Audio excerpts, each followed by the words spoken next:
Bismillahirrahmanirrahim, au nom d'Allah, le tout miséricordieux, le très miséricordieux. Aujourd'hui, on va aborder un sujet très important, un sujet qui revient souvent dans nos discussions, mais qui est parfois mal compris ou minimisé. Il s'agit de la fornication, qu'on appelle en arabe zina. C'est un péché majeur, et Allah en parle clairement à plusieurs reprises dans le Coran. En tout, le mot zina apparaît de façon directe 9 fois dans le Coran, et de manière indirecte, sous la forme de fahisha, turpitude, 24 fois. Cela fait un total de 33 versets dans lesquels Allah évoque ce péché. Alors, pour qu'on puisse bien comprendre, on va voir ensemble tous les versets où Allah mentionne la fornication de manière directe avec le terme zina, et ensuite je te ferai un résumé des passages où Allah en parle de manière indirecte. Surat Al-Isra, verset 32. وَلَا تَقْرَبُوا الزِّنَا إِنَّهُ كَانَ فَاحِشًا وَسَاءَ سَبِيلًا. Et ne vous approchez pas de la fornication. En vérité, c'est une turpitude et quel mauvais chemin. Ce verset est très fort. Allah ne dit pas seulement ne forniquez pas, il dit ne vous en approchez pas. Ça veut dire évite tout ce qui peut t'amener à ce péché, les regards insistants, les discussions douteuses, l'isolement avec l'autre sexe, etc. Zina, c'est un chemin qui mène à la perte. Surat An-Nur, verset 2. الزانية والزاني فاجلدوا كل واحد منهما 100 جلدة ولا تأخذكم بهما رأفة في دين الله.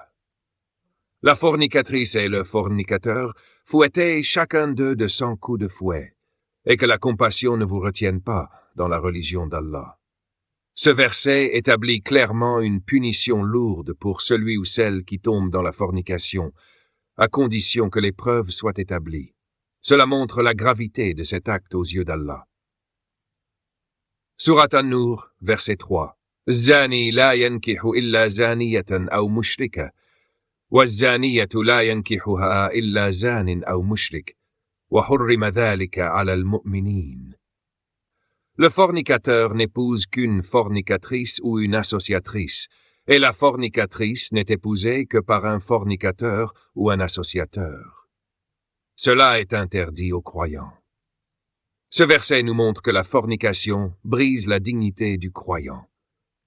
Celui qui est attaché à la pureté et à la foi ne doit pas s'unir à quelqu'un qui normalise ce genre de comportement. Surat Al-Furqan, verset 68. وَالَّذِينَ لَا يَدْعُونَ مَعَ اللَّهِ إِلَٰهًا آخَرَ وَلَا يَقْتُلُونَ النَّفْسَ الَّتِي حَرَّمَ اللَّهُ إِلَّا بِالْحَقِّ وَلَا يَزْنُونَ. Et ceux qui n'invoquent pas avec Allah une autre divinité ne tuent pas la vie qu'Allah a rendue sacrée et ne commettent pas la fornication. Ici, Allah mentionne zina aux côtés du polythéisme et du meurtre, ce qui prouve à quel point ce péché est grave. Mais il parle aussi, dans les versets suivants, du pardon pour ceux qui se repentent sincèrement.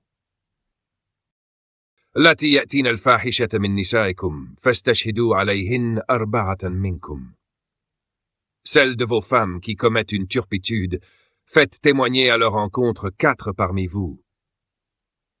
وَاللَّذَانِ يَأْتِيَانِهَا مِنكُمْ فَآزُوهُمَا. Et ceux des 2 d'entre vous qui la commettent, punissez-les. Ces versets traitent des premières directives de gestion des cas de zina dans la société musulmane. Avant même la mise en place des châtiments physiques, il y avait déjà une volonté de préserver la morale publique, de corriger, mais aussi de protéger contre les accusations injustes. Surat Al-Mumtahana, verset 12, وَلَا يَزْنِينَ, et qu'elles ne forniquent pas. Dans ce verset, Allah donne les conditions que les femmes devaient respecter en se convertissant à l'islam. Ne pas commettre zina faisait partie de ses engagements fondamentaux.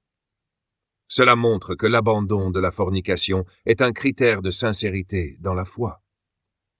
Pour ce qui est des 24 mentions indirectes, elles sont exprimées à travers le mot fahisha, qui englobe les péchés immoraux comme la fornication, l'homosexualité ou les scandales sexuels. Par exemple, dans Surat Al-A'raf, versets 80 et 81, Allah parle de la turpitude du peuple de Lot, alayhi salam. Dans Surat An-Nur, verset 19, Allah avertit ceux qui aiment propager la turpitude parmi les croyants. Dans Surat Al-A'raf, verset 28, il montre comment Satan incite à ses actes et tente de les justifier. Tout cela confirme que la fornication est un des plus grands actes de désobéissance, un danger pour la foi et pour la communauté. Alors, mon frère, ma sœur, je te parle avec le cœur. Aujourd'hui, on vit dans une époque où les tentations sont partout, où l'interdit est banalisé, où on appelle liberté ce qu'Allah a interdit. Mais toi, reste droit, ne te laisse pas entraîner. L'honneur, la baraka, la paix du cœur, tout ça se trouve dans l'obéissance à Allah. Rappelle-toi que zina, c'est un péché majeur qui détruit non seulement la foi, mais aussi la dignité, la confiance, la société. Mais si tu es tombé, ne désespère pas.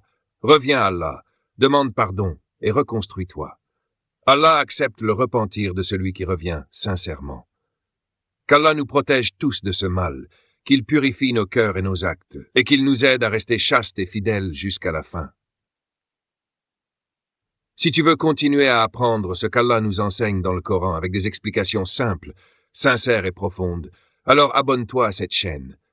Ici, notre objectif, c'est de se rapprocher d'Allah à travers sa parole, de mieux comprendre le Coran et surtout de vivre avec ses enseignements au quotidien. Tu es le bienvenu. Qu'Allah te facilite.